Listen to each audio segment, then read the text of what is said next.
ចំណុចទី1រុកអារម្មណ៍របស់អ្នកលក់នៅក្នុងសៀវភៅមួយដែលសរសេរដោយសេដ្ឋីឥណ្ឌាលោកបានលើកឡើងថាអាគមសំដំចិត្តភ្ញៀវដំបងបំផុតគឺកម្លាំងចេញពីក្នុងខ្លួនរបស់អ្នកលក់លោកថានៅក្នុងខ្លួនរបស់មនុស្សមានអំណាចពិសេសមួយដែលអាចសណ្ដំអារម្មណ៍ភ្ញៀវឲ្យលង់តូទាន់ព្រមស្ដាប់ការនិយាយរបស់អ្នកសាកគិតបន្តិចមើលថានៅពេលដែលអ្នកតុបតែងខ្លួនបានស្អាតបាតដាក់អាវក្នុងខោយ៉ាងសង្ហាក្នុងចិត្តពោពេញទៅដោយភាពក្លាហានចង់ជួបភ្ញៀវចង់ឃើញមុខភ្ញៀវចង់ជួយភ្ញៀវតើពេលនោះអ្នកមានអារម្មណ៍បែបណាគឺអារម្មណ៍ល្អខ្លាំងបំផុតហើយបើសិនជាអ្នកយករូបភាពមួយនេះ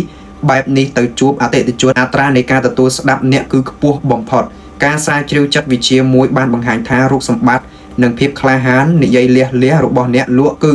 អាចសណ្ដំចិត្តអតិថិជនបានយ៉ាងលឿនបំផុតត្រឹមតែ5ទៅ10វិនាទីតែប៉ុណ្ណោះមានអារម្មណ៍ថាបើអ្នករៀបចំខ្លួនបានល្អអ្នកមានភាពក្លាហានមានភាពទាក់ទាញនៅក្នុងខ្លួនគឺអ្នកប្រើពេលត្រឹមតែ5ទៅ10វិនាទីអ្នកនឹងអាចសណ្ដំចិត្តភ្ញៀវឲ្យបើកខួរក្បាលស្ដាប់អ្វីដែលអ្នកនិយាយដោយយកចិត្តទុកដាក់បំផុតអ្នកលក់ហំមិនហំគេវាយតម្លៃតែសម្បកក្រៅទេពោលគឺអតិថិជនវាយតម្លៃអ្នកត្រឹមតែមួយក្រសែភ្នែក5ទៅ10វិនាទីនេះឯងបើក្នុងពេល5ទៅ10វិនាទីនេះអ្នកបង្ហាញអាការៈស្លេកស្លាំងភ័យខ្លាចមិនលះទេ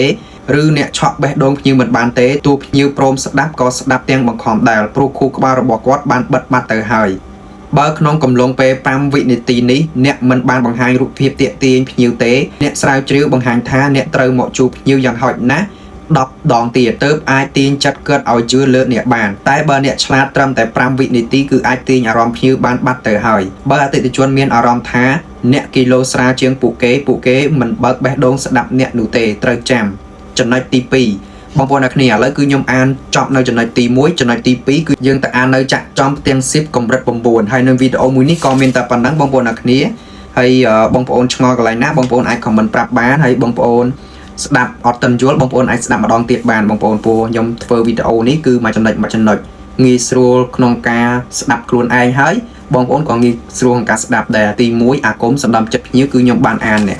ពីកន្លែងមួយនេះបងប្អូនពីកន្លែងមួយនេះដល់កន្លែងខណ្ឌនេះហើយនៅក្នុងវីដេអូមួយនេះគឺខ្ញុំអានចំណុចទី1ដែលគេដាក់ពាក្យថារូបអារម្មណ៍របស់អ្នកលក់ក្នុងនឹងគឺខ្ញុំបានអានចប់ហើយបងប្អូនអាចចូលទៅស្ដាប់បានហើយនៅវីដេអូបន្តទៀតគឺយើងទៅអាននៅចំណុចទី2ដែលគេដាក់ចំណងជើងថាចាក់ចំផ្ទាំង10កម្រិត9ហើយវីដេអូមួយនេះក៏មានតែប៉ុណ្ណឹងបងប្អូនអ្នកគ្នាយើងជួបគ្នានៅវីដេអូបន្តទៀតនៅចំណុចទី2បងប្អូនចំណុចទី1រុកអារម្មណ៍របស់អ្នកលក់នៅក្នុងសៀវភៅមួយដែលសរសេរដោយសេដ្ឋីឥណ្ឌាលោកបានលើកឡើងថាអាគមសំដំចិត្តភ្ញៀវដំបងបំផុតគឺកម្លាំងចេញពីក្នុងខ្លួនរបស់អ្នកលក់លោកថានៅក្នុងខ្លួនរបស់មនុស្សមានអំណាចពិសេសមួយដែលអាចសណ្ដំអារម្មណ៍ភ្ញៀវឲ្យលង់តូទាន់ព្រមស្ដាប់ការនិយាយរបស់អ្នកសាកគិតបន្តិចមើលថានៅពេលដែលអ្នកតុបតែងខ្លួនបានស្អាតបាតដាក់អាវក្នុងខោយ៉ាងសង្ហាក្នុងចិត្តពោពេញទៅដោយភាពក្លាហានចង់ជួបភ្ញៀវចង់ឃើញមុខភ្ញៀវ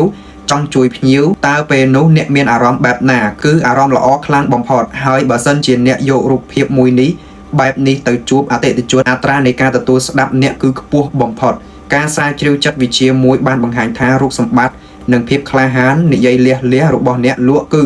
អាចសណ្ដំចិត្តអតិថិជនបានយ៉ាងលឿនបំផុតត្រឹមតែ5ទៅ10វិនាទីតែប៉ុណ្ណោះមានអារម្មណ៍ថាបើអ្នករៀបចំខ្លួនបានល្អអ្នកមានភាពក្លាហានមានភាពទាក់ទាញនៅក្នុងខ្លួនគឺអ្នកប្រើពេលត្រឹមតែ5ទៅ10វិនាទីអ្នកនឹងអាចសណ្ដំចិត្តភ្ញៀវឲ្យបើកខួរក្បាលស្ដាប់អ្វីដែលអ្នកនិយាយដោយយកចិត្តទុកដាក់បំផុតអ្នកលក់ហំមិនហំគេវាយតម្លៃតែសម្បកក្រៅទេពោលគឺអតិថិជនវាយតម្លៃអ្នកត្រឹមតែមួយក្រសែភ្នែក5ទៅ10វិនាទីនេះឯងបើក្នុងពេល5ទៅ10វិនាទីនេះអ្នកបង្ហាញអាការៈស្លេកស្លាំងភ័យខ្លាចមិនលះទេឬអ្នកឆក់បេះដូងភ្ញៀវមិនបានទេទោះភ្ញៀវព្រមស្ដាប់ក៏ស្ដាប់ទាំងបង្ខំដែរព្រោះខួរក្បាលរបស់គាត់បានបិទបាត់ទៅហើយបើក្នុងកំឡុងពេល5វិនាទីនេះអ្នកមិនបានបង្ហាញរូបភាពទាក់ទាញភ្ញៀវទេអ្នកស្រាវជ្រាវបង្ហាញថាអ្នកត្រូវមកជួបភ្ញៀវយ៉ាងហោចណាស់10ដងទៀតទើបអាចទាញចិត្តគាត់ឲ្យជឿលើអ្នកបានតែបើអ្នកឆ្លាតត្រឹមតែ5វិនាទីគឺអាចទាញអារម្មណ៍ភ្ញៀវបានបាត់ទៅហើយបើអតិថិជនមានអារម្មណ៍ថាអ្នកគីឡូស្រាលជាងពួកគេមិនបើកបេះដូងស្ដាប់អ្នកនោះទេត្រូវចាំចំណុចទី2បងប្អូនអ្នកគ្នាឥឡូវគឺខ្ញុំអានចប់នៅចំណុចទី1ចំណុចទី2គឺយើងទៅអាននៅចាក់ចំផ្ទាំង10កម្រិត9ហើយនៅវីដេអូមួយនេះក៏មានតែប៉ុណ្ណឹងបងប្អូនអ្នកគ្នាហើយបងប្អូនឆ្ងល់កន្លែងណាបងប្អូនអាចខមមិនប្រាប់បានហើយបងប្អូនស្ដាប់អត់ទាន់យល់បងប្អូនអាចស្ដាប់ម្ដងទៀតបានបងប្អូនព្រោះខ្ញុំធ្វើវីដេអូនេះគឺមួយចំណុចងាយស្រួលក្នុងការស្ដាប់ខ្លួនឯងហើយបងប្អូនក៏ងាយស្រួលក្នុងការស្ដាប់ដែរទី1អាគមសណ្ដំចិត្តភ្ញៀវគឺខ្ញុំបានអាននេះ ពីកន្លែងមួយនេះអ្នកបងប្អូនពីកន្លែងមួយនេះដល់កន្លែងខាន់នេះហើយនៅក្នុងវីដេអូមួយនេះគឺខ្ញុំអានចំណុចទី1ដែលគេដាក់ពាក្យថារូបអារម្មណ៍របស់អ្នកលក់ក្នុងនឹងគឺខ្ញុំបានអានចប់ហើយបងប្អូនអាចចូលទៅស្ដាប់បានហើយនៅវីដេអូបន្តទៀតគឺយើងទៅអាននៅចំណុចទី2ដែលគេដាក់ចំណងជើងថាចាក់ចំទាំង10កម្រិត9ហើយវីដេអូមួយនេះក៏មានតែប៉ុណ្្នឹងបងប្អូនអរគ្នាយើងជួបគ្នានៅវីដេអូបន្តទៀតនៅចំណុចទី2បងប្អូន